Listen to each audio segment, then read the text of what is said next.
الله ربي والإسلام ديني ومحمدا رسول الله.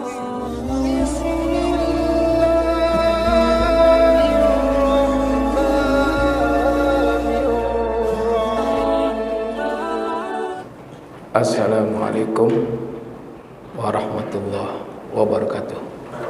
Innal hamdalillah nahmaduhu wa nasta'inuhu wa nastaghfiruh wa nu'minu bihi wa natawakkalu alaih wa na'udzu bihi min syururi anfusina wa min sayyiati a'malina.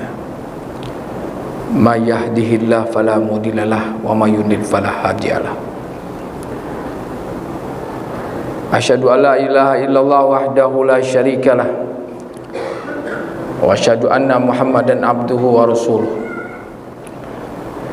Allahumma sholli wa sallim wa barik ala sayyidina Muhammad sahibur risalah wal balagh. Allahumma sholli wa sallim wa barik ala sayyidina Muhammad sholatan daimatan tamla'us samawati wal farak. Faya ibadallah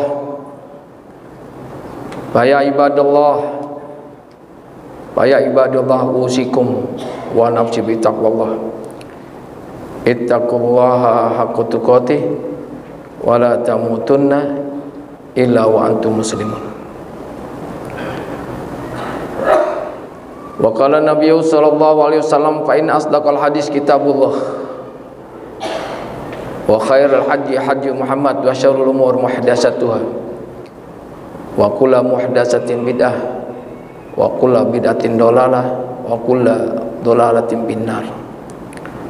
Shadaqallahul azim wa sadaqa rasuluhun nabiyul karim wa nahnu ala dzalika minasyahidin wasyakirin walhamdulillahi ba'da. Jamaah salat Jumat yang berbahagia, saya berwasiat kepada diri saya khususnya dan jamaah sekalian agar sholat Jumat kita ke Jumat yang telah kita lakukan, yang akan kita lakukan. Sudah berapa kali kita melaksanakan sholat Jumat? Jangan sampai sholat Jumat kita ini di sisi Allah tidak punya harganya, tidak ada nilainya.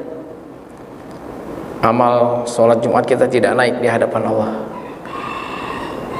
Karena ini selalu saya sampaikan, selama khutbah sholat Jumat tidak ada lagi yang main HP.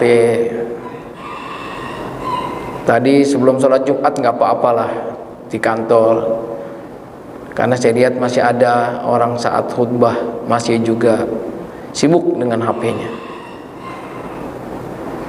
Ini yang akan merusak ketakwaan kita dalam sholat Jumat. Jadi seolah-olah kita melaksanakan sholat hanya menggugurkan kewajiban. Lebih baik jangan sholat kalau kita mau main HP mah, ya. Oleh karena itu saya wasiatkan nih, yang di dalam masjid atau di luar masjid udah HP-nya dimatiin dulu, dinonaktifkan. Kita agak disiplin sedikit lah Pak. Ya, pada saat sholat Jumat udah HP kalau perlu dimatikan total. Enggak ini juga enggak bakal kita mati. Enggak bakal kita juga susah melarat Pak. Ada teman saya, kawan saya Pak, dia Masya Allah mungkin karena udah kecanduan kali ya, kemana-mana dia bawa HP karena dia seorang bisnismen. Tapi kalau sholat Jumat Pak, dia total. Saya ingin disiplinkan diri saya kepada Allah. Dari mulai Jumat pagi sampai Jumat asar dia nggak mau aktifkan. Hadir berbahagia aja, disiplinkan diri kita. Tadi sudah disampaikan, kita akan bahas tema judulnya adalah kehendak, keinginan kita dalam perspektif teologis, dalam perspektif keimanan, dalam perspektif akidah. Tema ini saya angkat dari satu hadis Nabi dalam hadis kursi. Inna Allah Ta'ala auha ila Daud, ya Daud, anta turid wa ana urid. Ketika Allah mewahyukan kepada Daud, Nabi Daud nih, maksudnya Nabi Daud, hai Nabi Daud, engkau punya keinginan, aku juga punya keinginan. Lantas kata Allah, wahai Daud, kalau engkau ridho dengan keinginanku, maka akan aku penuhi keinginan engkau. Tapi kalau engkau menghendaki, berkeinginan, maksakan diri, kalau aku tidak ridho, aku bikin engkau lelah, letih, capek untuk memenuhi keinginan engkau. Maksudnya apa saudara sekalian? Kita ini semua punya keinginan. Saya yakin nih, saya aja punya keinginan. Pengen kita bagaimana hidup ini bahagia. Kalau ditanya mau hidup enggak pasti kita pengen hidup saadah, pengen bahagia, pengen hidup selamat,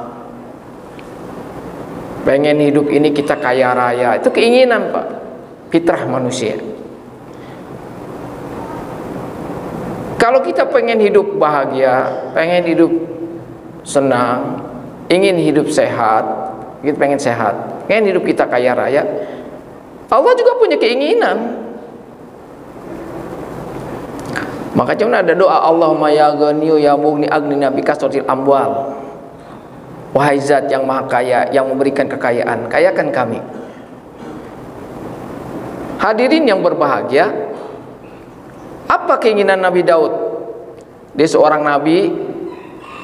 Waktu dia punya keinginan, ini asbabul wurudnya, pengen dia jadi raja. Padahal nggak semua nabi jadi raja Pak. Dia minta kepada Allah, ya Allah berikan saya raja. Maka dikisahkan tuh Bapak nanti baca dalam surah Al-Baqarah tuh, atau surat Al-Anbiya. Dia pengen menjadi raja di Palestina yang sekarang ini lagi rame di Palestina nih, di jalur Gaza. Dia pengen jadi raja di Palestina. Maka saat itulah ada seorang raja namanya Raja Talut. Ya.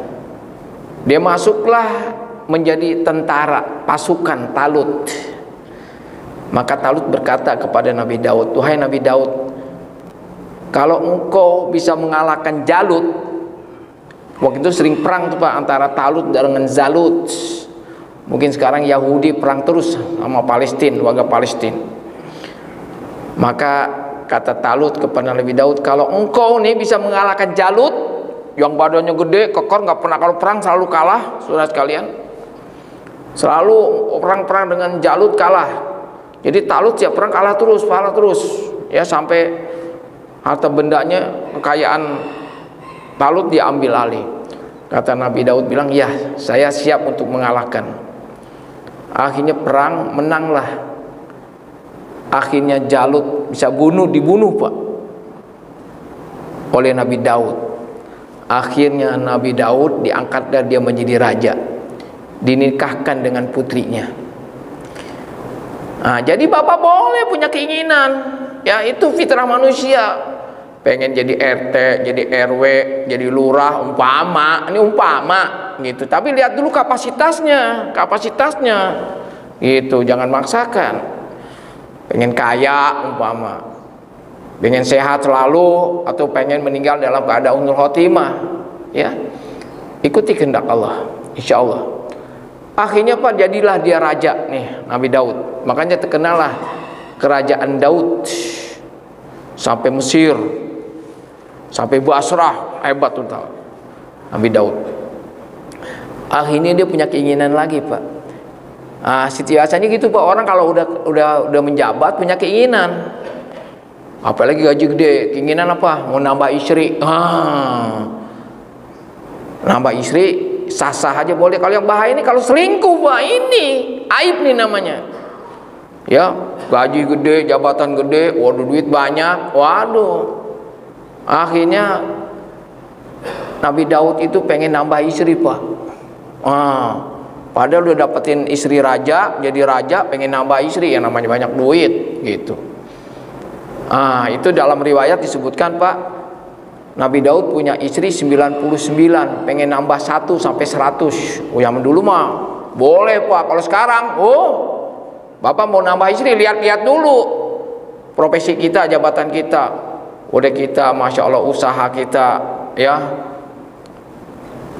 nggak ada kemampuan, maksain diri. Waduh, jangan. Jamaah sekalian, akhirnya gimana? Jamaah sekalian, akhirnya Allah tegur nih. Allah utus 2 malaikat menyerupai manusia. Akhirnya 2 malaikat datang kepada Nabi Daud, ini kepada Raja Daud. Wahai Daud, ini saya punya 99 ekor kambing. Ini yang satu punya 1. Ini yang 1 mau diambil biar genap jadi 100. Saya juga pengen dong, masa saya punya 1 ekor kambing aja. Saya pengen nambah lagi 2 ekor, 3 ekor gitu. Kalau mau bagi 2 tuh 99 bagi ke saya. Nabi Daud nih bagus. Wah, ini jangan-jangan negor saya nih. Saya udah dikasih 99 istri, mau digenapin jadi 100, ditegor. Akhirnya dia tobat kepada Allah. Nah, jadi udah sekalian, banyak orang Pak jatuh gara-gara perempuan. Harta tahta wanita. Jangan. Udah jangan maksakan diri Pak. Sekarang mah lagi viral banyak nih orang jatuh gara-gara perempuan. Cara Allah membuka aibnya gampang buat Allah, saudara sekalian. Hati-hati. Udah yang di rumah aja Pak, jaga itu, rawat baik-baik, kan gitu sekalian. Akhirnya Pak dikasihlah, ya, cukup dia 99, dia nggak mau memaksakan diri. Punya keinginan lagi Pak. Apa dibilang? Ya Allah, berikan saya suara yang bagus. Makanya dia ada satu doa Nabi Daud Pak untuk suara yang bagus. Dia bilang, ya Allah, berikan saya suara yang bagus, suara yang merdu, suara yang indah. Makanya Nabi Daud kalau baca kitab Jabur Pak, itu sampai burung-burung aja turun Pak. Saking karena merdunya suara Nabi Daud. Jadi Bapak boleh, ya Allah, berikan saya suara bagus pada saat saya baca Quran. Itu namanya kehendak, keinginan, ya. Gitu sudah sekalian. Boleh-boleh aja, sudah sekalian. Akhirnya sudah sekalian, nggak sampai di situ lega. Udah dikasih suaranya bagus, dia namanya manusia ya, punya keinginan. Ya Allah, berikan saya mukjizat. Setiap bumi, tanah yang aku pegang, kemudian saya olah jadi besi, hadid. Makanya doa Nabi Daud salah satunya, Allah berikan saya kemudahan, berikan saya kelancaran, berikan saya kelembutan, agar bumi yang aku pegang bisa aku jadikan dia besi. Makanya Nabi, satu-satunya Nabi yang bisa membuat baju besi, pedang besi itu Nabi Daud Pak. Lantas kata Allah, ngomong lagi nih, Allah bilang lagi Nabi Daud, apalagi yang kau inginkan? Enggak ya Allah, manusia nggak pernah puas akan keinginannya, nanti capek, saudara sekalian. Nah, dari hadis ini Pak, Abu Lais As-Samarkandi mengatakan Pak, kalau Bapak punya keinginan, tapi keinginannya yang baik-baik aja Pak, ya pengen sehat, pengen selamat, pengen berkah, pengen husnul khotimah, udah jangan punya keinginan jadi orang kaya, nanti Bapak lupa lagi. Apalagi Bapak punya keinginan pengen nambah istri, udah repot. Udah saya Allah pengen, ya Allah saya sehat buat ibadah, saya sehat, ingin husnul khotimah, itu aja keinginan. Kata Abu Laisa Samarkandi Pak, satu, ya saya persikat nih, percepat nih, Jumat di sini saya dikasih waktu 15 menit, jadi bingung saya. Kalau kita pengen nih pakai keinginan kita dikabulkan oleh Allah, yang pertama adalah disiplin dengan waktu. Makanya banyak Allah bersumpah dengan waktu kan, wadduha, walail, wan nahar, wal fajri, wasubhi. Disiplin dengan waktu. Kalau kita disiplin dengan waktu yang Allah sudah bersumpah, insya Allah keinginan Bapak dikabulkan. Ini Bapak punya keinginan, Allah bersumpah dengan waktu subuh, subuhnya kesiangan melulu, gimana? Sholat subuhnya kesiangan melulu, gimana? Coba Allah. Allah bersumpah dengan waktu malam, malamnya nggak mau tahajud, gimana? Satu. Yang kedua bersyukur. Yang ketiga sedekah, jangan pelit Pak. Ya, berbagi, punya sifat empati. Yang keempat bangun silaturahim. Ya, muamalah. Yang kelima hadirin yang berbahagia, jangan lupa apa? Ikhtiar. Yang keenam, setelah ikhtiar Bapak doa baru terakhir tawakal. Insya Allah keinginan kita diijabah, kata Abu Lais As-Samarkandi. Apa hasibtum annama khalaqnakum abata wa annakum ilaina turja'un? Fata'allahul malikul haq, la ilaha illa huwa rabbul arsyil karim, wa qur rabbi birru warhamhu anta khairur rahimin.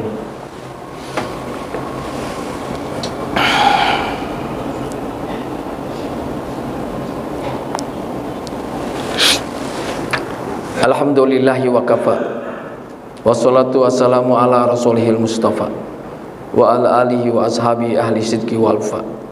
Asyhadu alla ilaha illallah wahdahu la syarikalah wa asyhadu anna muhammadan abduhu wa rasuluh.